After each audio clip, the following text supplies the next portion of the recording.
Hi, folks. I'm Joe Wesley of J&L Creative Solutions. Thank you for visiting us again.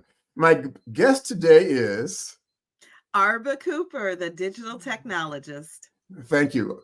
I'm glad to have you here. Thank you very much. Now, for For those who having are visiting us for the first time, welcome. For those who are coming back, we really appreciate you because you see enough value to actually come back. The concept here is, or the title is the same thing. Are you prepared to take your hot seat challenge to discover an ingredient of your secret sauce? And I say ingredient because it's only a 30-minute session. I hate the word only. Simply, we're talking salt and pepper, not sage and cumin for a whole goulash here, but to get an overview. And I begin by asking my guest, what's your favorite pastime? Because it goes to your passion.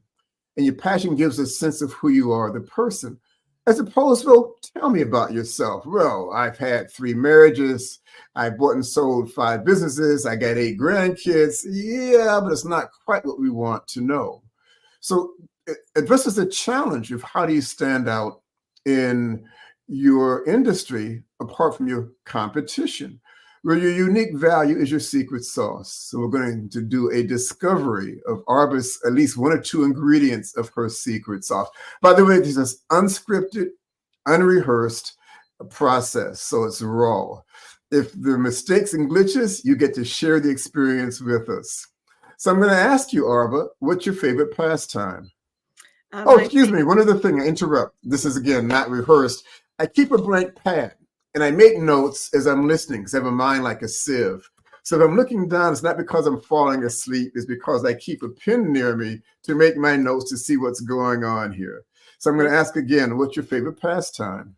My favorite pastime is spending time with my family, particularly my husband. Okay, excuse me. Can I interrupt? I'm going to make a stab at this. Yes. I'm going to assume you weren't married when you were 5 years old.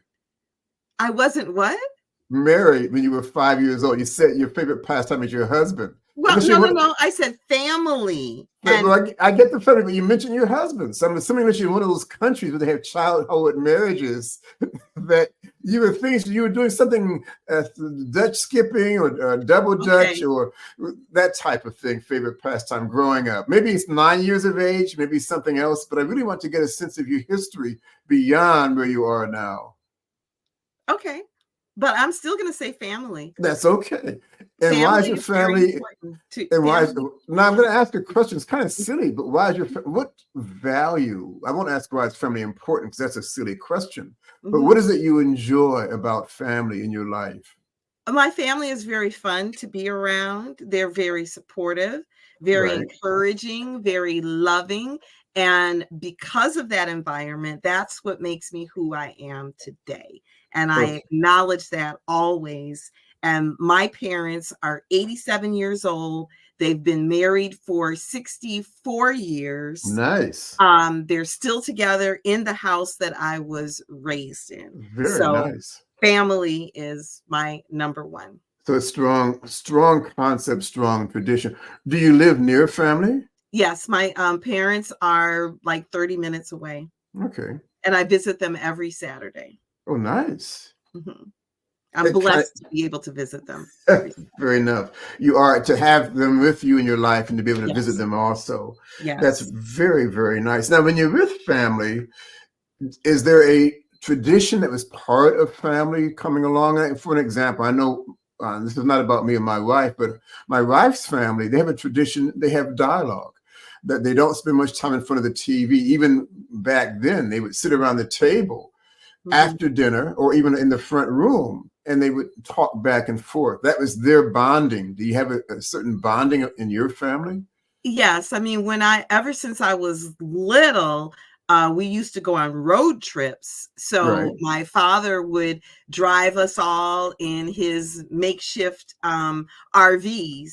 And I really mean makeshift, that he would make an RV out of a bread truck, out of, he made his own. My father is a handyman.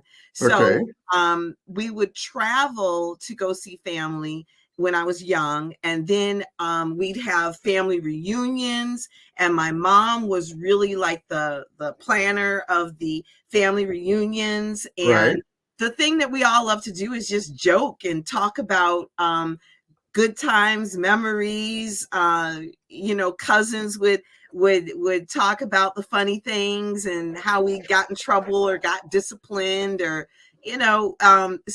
but the one, I guess, staple would be spades.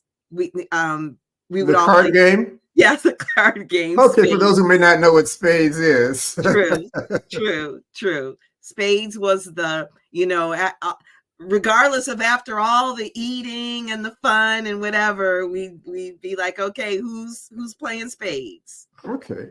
So it's an engaging environment as opposed to sit quietly and stare at the TV environment, it sounds like. Oh, it's loud.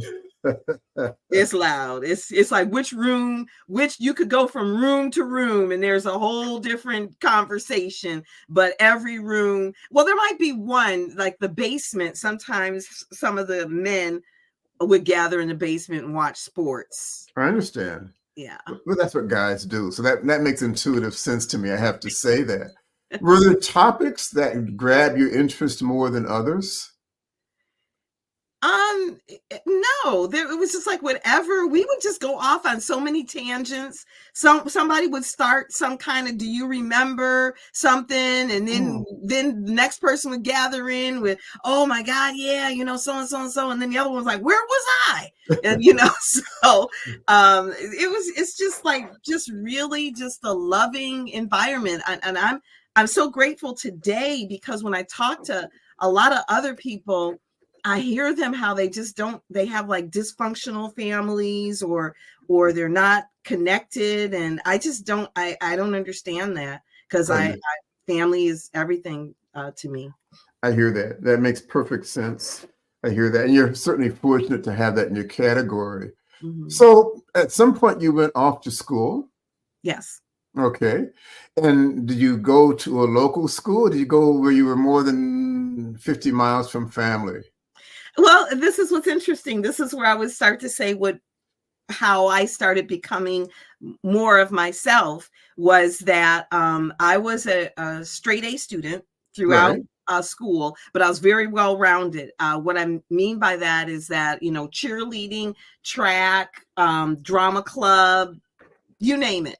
Right. And this goes back to the supportive family, that anything I wanted to do, because I'm from a middle class, my mom and dad both work for General Motors. Right. So I never was in need of anything, but they gave me strong values. I couldn't have everything I wanted, but I definitely had everything I needed. So anything, I even played trumpet at one point. I was like, I want to play trumpet. I think I might have did that maybe 1 year, and I didn't like the ring around my lips, Fair enough. But anyway, so school. So I grew up in a predominantly white neighborhood, and predominantly white school. What do I want to say? Not undergrad school, but high school. Yeah, high school, everything, And so I was one of the top performers as far as a minority. So being that I was had great grades and was well-rounded, I got a couple of scholarship offers. Right. And one of them was to Howard University, and I didn't know anything about it at the time, growing up where I grew up. So I kind of looked it up, and I was like, oh, wow, this is a predominantly Black college. Right. And I was starting to formulate, because I was being called the token Black at my school, and I didn't like that term. And so I said, I want to go to a school where I'm not going to be a token. Mm-hmm. And I just believe that there are other educated Black folk, and my parents were pretty shocked. They didn't think I would choose to go to a predominantly Black college. Right. So, but that was my choice, and I'm so glad that I made that choice to allow me to really see a whole nother perspective of the world. I understand that. So it was from where I live, it was quite a distance because I'm from the Western New York area, Buffalo, and Howard is in Washington D.C. Okay. Well, then, so for the first time, you were away from family. Yes. Okay. So adjustments. A lot of adjustments. It wasn't so much being away from family because I've always been an outgoing person and I can make friends with anybody and feel comfortable in any environment. The biggest shock was the fact that I came from a predominantly white school and area and so forth. And to be very transparent, that I was like a kid in a candy store with all of the very nice looking Black intelligent men. Right. So given that, I got pregnant my senior year in Right. college. Okay.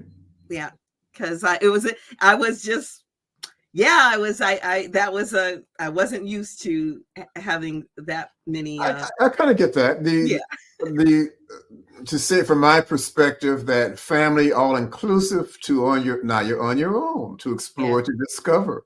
yeah, And you did that. You explored and you discovered. yes. That's fair enough, and that happens to us. And I intrigued by your transparency. It says a lot. I have to write that down. Excuse me. I take notes, and I'm kind of laughing to myself. I tell people that I do take notes at some point, about 2/3 through the dialogue. Then I will flow into your business. Hmm. Well, I'm being challenged now because I've filled up my notepad. There's no You're more gonna get a space lot. here. There's a lot to me, and my pregnancy in college was a major.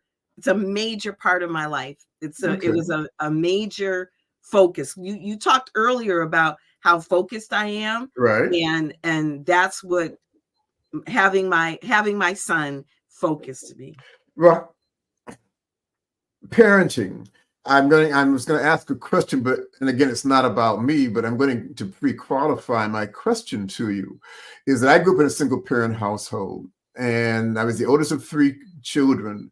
My mother went to school, she worked, she supported us, cared for us. So as a provider and a nurturer, I never argue parenting. Rule number one in my life, that gets top priority. And I'm assuming that was a top priority for you all. I hate to make assumptions, but I'm asking you to either refute what I said Mhm. or embellish what I've said. Oh yeah, that well, I won't say how I ended up getting pregnant, but I'll say it this way. Right? Again, out of transparency, Sure. that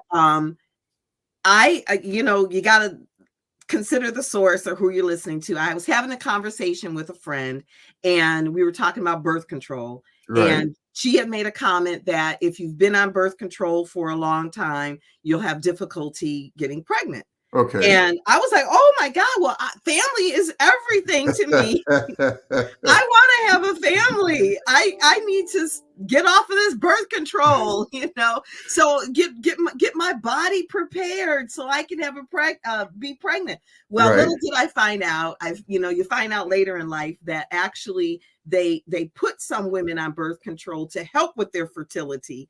Oh, I didn't And know that. Okay. yeah, that's something you all should know is that yes, they because what birth control does is it regulates a woman. Right. And so the fact is that as soon as I got off birth control and I'm thinking that I can't get pregnant and Right. bam I did. I Um see. so actually it was a blessing to me because I really said that of everything, because of how much I love family, that I wanted a family and I didn't want to jeopardize not being able to have a family. So I was totally out of order, but I felt that God still blessed me. Right. And so therefore, that's what I'm saying. My son focused me so that then I was like, okay, I have a child that I'm responsible for. I can't live my free, I can't live like young and free and carefree. I have a child. And Right. so yes, I put all of my focus. I'm the type of person that I could stay focused on one task, Right. and, until somebody like my husband, like, like I said, now comes and opens the door, like, come and eat. Right. I hear that. So, Well, what I'm hearing it, and I'm going to start talking because I'm now, folks. Again, I said it's gonna make notes. I'm now making notes in the margin of the papers. So, do you the have a purpose. second sheet? Well, actually, the purpose of this, I ask questions. Here's my technique. Because again, what's your passion? What's your favorite pastime that goes to your passion? And it gives me a sense of who you are. Mm-hmm. And so I'm going to summarize my concept before we go into your business. And usually I think if I have enough notes taken, that's my criteria that I can make a comment on it. So far, it's been working out for me. And I'll start at the end and work backwards, and I'll ask for your input. Double check my time. We're good on this. So when I hear about you having your son, for people I know, this is empirical, maybe some reading I've done, when somebody has an unexpected pregnancy, to put it mildly, it's disruptive because it's something unexpected by nature. It brings with it a whole different perspective of life. But what I'm hearing from you, where it was many people, it might be, oh my gosh, am I be able to finish school? How am I going to afford it? How am I going to do my studies? And these are logistics that are an important part of life. It might slow a lot of people down. If anything, I'm hearing that it stimulated you and it kind of sped you up because It gave me purpose. Yeah, I would say now that we have that out the way, let's get it going. That's kind of what I'm hearing almost. Well, now let me stop being distracted. Please go ahead. That's what. No, I'm saying that's what it was for me. Okay. Now let me stop being distracted and get focused. I'm an adult now. I'm an adult and I'm a mother. Rather than an obstacle, rather than a challenge, a stimulant. I didn't say it quite like that, but that's how I'm hearing it. It wasn't like you went to college to get pregnant, but it was an underlying concern because it's very important to you, family. And you heard stories that you were concerned about. In today's world, many women that I've heard about empirically may be worried about that or not versus their studies and their education and getting established. But for you can say, well, I've checked off that bucket list item of sorts and let me move forward. That's kind of what I'm hearing, even though it wasn't planned, that it didn't slow you down. It allowed you to shift focus back to, I'll say, mainstream highway, perhaps. Not that family became secondary to your son. But anyway, to finish my flow, it may tie together better when I did the whole thing. But you earlier alluded to before about having a focus, clear sense of it. You said the point that your husband sometimes will knock on the door and say, hey, you got to come out and eat.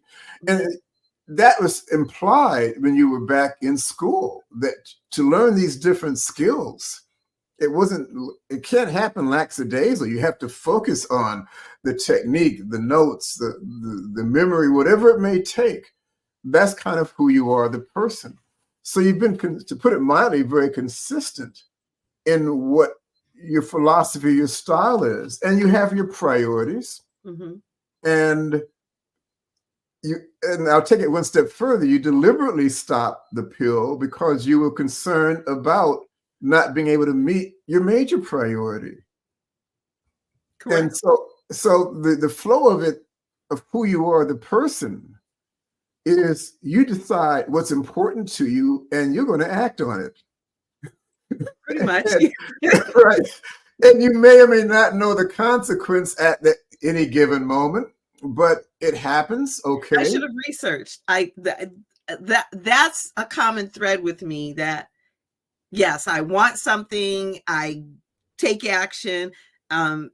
Early on, I didn't used to research. Okay. So, well, I hear that. Now, one could argue that's foolish or fearless. It's a matter of perspective. That where many people might be hesitant to act on it until they get more information. Rephrase it. I heard a phrase, procrastination and perfectionism are almost the same thing. That you will have reason not to act or engage because it's not quite perfect, or you'll do it tomorrow for sure. I don't think either of those two things slow you down in what you do. Yeah. Okay. So Yeah. you set out, you decide you're going to learn items and you learn them. And even when I backtrack to that, when I talk about road trips, you make the point, the RV like vehicle. Well, it really wasn't an RV, it was a bread truck. And your dad, who's a handyman, converted it. And your mother probably did the planning to make it happen. Maybe she's the interior designer of part, perhaps not. But the legacy of your family is we don't stop. There are no barriers here. And when we set out to accomplish something, we're going to set out to accomplish something. The fact that your parents were both professionals in a day when it wasn't fashionable speaks loudly of itself. The fact that they lived in a community that wasn't fashionable speaks a lot of your family in terms of what they recommend. You call it the genes they gave you, the lifestyle they gave you, the philosophy they gave you. That's what I'm hearing as you describe your environment. Mindset. Okay. Mindset is a lot. Even to today, their mindset, their, Well, I would say deeper. It's in your blood. It's in your DNA. It was reinforced by the lifestyle. Yeah. But it's a mixture of it. And whether it's 60-40% or 30-70, I have no idea. But clearly the bundle, the pattern reflects an add-on of the flow that was going. It's like a snowball, a flake, a snowball, a boulder, an avalanche that's rolling downhill. And that's where you are. You're the avalanche now rolling downhill because of all the add-on items that you've accumulated to get you where you are. That's my concept. Any thoughts on that? No, I mean, it's that I live in Buffalo, New York, so I understand snowflakes. I'm sorry for those who are in California or Florida. I'm sorry for the analogy. It may have no meaning to you whatsoever. No, I'm just saying. I understand it. Yes. Before I forget, I have to do a commercial break. Okay. That this program, although it's live, I say pre-recorded live. I've been told that if it's not live at the moment live, you have to say live pre-recorded. And I get lost on terminology. I've never heard of dead pre-recorded programs. I'm not sure I have to say live pre-recorded. It is what it is. Yeah. So when it does come out, you'll be hearing this sometime in November, December, although we're actually doing this in the month of October. We do post on YouTube. And in that posting, along with LinkedIn, along with Facebook, and along with Alignable, that there'll be included a description of how to communicate with Arba, how to communicate with myself. I do ask, from my perspective, for any questions to the either of us, any comments, please share. And we will audit, we will comment. Shares with other people. Subscribe to my program also. If you'd like to be a guest, we certainly encourage that. Any questions on techniques? Again, this is live, pre-recorded, not scripted, so I don't have prior knowledge other than I met Arba at a mutual meeting 2 or 3 times, something of that nature. So that being said, back to our program here, that the concept that I'm talking about is we're going to now slide into your business. But I wanted to give a summary that here's a person, this Arba, who grew up in a family setting where being adaptive, the requirement was not a slowdown. If anything, you become creative, you make it happen. Her DNA encoding allows her to be more than just a one-person phenomenon. She sets out on a path. She learns her skills. She's a bookworm. She's a star pupil. She joins the cheerleader group and excelled at it because that's who she is. And I'll say even to the point of being an adult, she has an awareness of what she wants to accomplish. It wasn't like haphazard, I'll bump into this and see what happens. She had enough concern, enough awareness that, geez, being on the pill for a period of time is certainly responsible, but it may interfere with her bigger goal, family being very important. And you like family because it's a sense of togetherness. It's a sense of solidarity. There's a sense of sharing. I'm looking at my notes down as I'm looking now, having conversation, supporting each other, cheering each other along, values. These are very basic skills of human nature, which I really respect. I'll say it like that. Now, having rambled in that manner, what allow you to get in the path of what you're currently doing. Give us a description of what your profession is, and share us how you got there. Well, this is a whole nother thing I ask myself. So my degree is electrical engineering. Oh my! Now there's an obvious connection. I know. My physics teacher, I absolutely loved Okay. because he knew how to teach concepts. Like the best example I can give is about velocity and acceleration and mass. Okay. And this was back. Can I interrupt for those who aren't electrical engineers? That's how fast things move and maybe how quickly they accelerate or change the motion. Yes. Yes. Well, I was going to give that. I was going to say that. I was going to in my example. So, in order for him to illustrate it, this was back in the day with matchbox cars. Okay. Matchbox cars would have racetracks, and you'd put them together. So he would bring in matchbox cars, and then he would ask the class, which car do you think is going to go down this track faster, and why? And this is how he would explain mass, which is the weight of a car, right, and the speed, the velocity, and then the angle of the track, and all of that. So everything he did, he would explain it so that we'd be interested, excited about it. And so when I got the full 4-year scholarship, and pretty much I could choose whatever I wanted, math and science I loved. And I'm going to interrupt if I can. You've got 4 minutes, and I really want people to know what you do. You give me the background, I respect that, but I don't want to run out of our time either. Okay. But I'm trying to get to how I became an electrical. As long as you know you got 4 minutes. So I went to school because of math and science, and I particularly chose to be physics. Right. And then I went to one career day, and they said the only thing for a physics major is to teach. And I was like, or teach or research. Right. And I was not interested in teaching or research. And so I said, well, what would be the next best thing? And that's when they said electrical engineering. Okay. So that's how I chose electrical engineering. But you do something today other than electrical engineering, yes? Correct. So yes. So when I graduated, I worked for HP in California. That's Hewlett Packard. Right. And any project they gave me, they see that I could do it. Okay. So they saw how well-rounded I was. I was in sales, marketing, I started off in customer support. So anyway, I quickly progressed through HP until I finally got to a position where I was like in an HR kind of position or role. Okay. Right. And how I ended up getting into business was that my hairstylist back in the 90s, before Vistaprint and Canva, she wanted some business cards. And I said, well, I've learned all of this stuff in corporate America. I designed her some business cards. She started showing the rest of the hairstylists. All of a sudden, I had this little side gig as doing marketing or business cards for hairstylists. HP wanted to move me into management. Right. And I had no interest in being in management.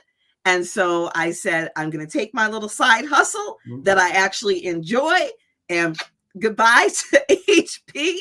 And that's how I started in entrepreneurism, particularly marketing. Working with solo entrepreneurs. I hear that. Now, again, terminology for those who may not know Vista or I forgot the other one you mentioned, Canva. Canva or Vistaprint. Right. These are software items that can allow you to create things. And Arba, from what you said, for those who don't missed the nuance, you didn't wait for Vista and Canva to happen. You did these things on your own. Well, it didn't exist. No, but that's what I'm saying, because the fact it didn't exist didn't slow you down from what you were doing. That's what I'm saying. Yes. Well, no, really what I'm saying is Canva and Vistaprint are great for solopreneurs. Right. I was not a solopreneur. Right. So the solopreneurs needed something that did not exist. That's why I just use my skill set to help them. Okay, again, ahead of the curve. That's kind of what I'm saying here, that you're creative besides being functional, and that the two don't always go together. Mhm. So to summarize this, any number of people can get in your face as an agent to be and say, well, I do this. I can help you build this. I can help you create that, design for your website, your business, whatever it may be. But Mhm. here's a person, Arba, whose whole legacy, whose whole lifestyle grew up in a creative environment, who's an overachiever. And I say that in a positive manner, that whatever she sets her mind to do, she does it extremely well Mhm. and even beyond imagination. The planned, unplanned pregnancy, we'll say it like that. That the issue that people want to move you up in the corporate world, and you say, nope, I'm gonna walk. That's not what I want to do. So it tells me you have a clear sense of your value, certainly your passion, your dedication, your commitment. So I think for an audience member who's looking for someone to provide your type of service, and again, the links are in the description of this podcast, you are, in my book, an exceptional persona that you don't have to convince people. You are who you are because of your passion, your favorite pastime. You're kind of a walking validation of your existence and what you do and what you do. And there's no question you do it top notch because that's just who you are again. Am I far off on that? No, you're not far off. I think the one missing link that I'm surprised you didn't pull together Go is ahead. my engineering is that I look at things as here's a problem and how can I fix it? Fair enough. And that was how I ended up helping my friend because she needed business cards. There wasn't really anything that existed Right. in back in the 90s. And I just said, okay, let me fix it. Okay, that And great. Even I'm going to interrupt. Even though we're beyond curfew by at least a minute and a half, longest we've ever done. The reason I left that out because anybody can say because of skill, I can do this for you. I'm saying because of legacy, you walk your talk, and to me, that's part of your secret sauce. Not what you've accomplished by degree; it's by who you are as a person. So it was a okay. deliberate leave out. So I want to thank you. We had to cut this short. It was phenomenal. And I'm sorry, folks, for going 2 minutes over the program. It was well worth the journey. Please share questions, comments, get back to us, and reach out to Arba in her description. Reach out to me and subscribe. We're now ending. So long, folks.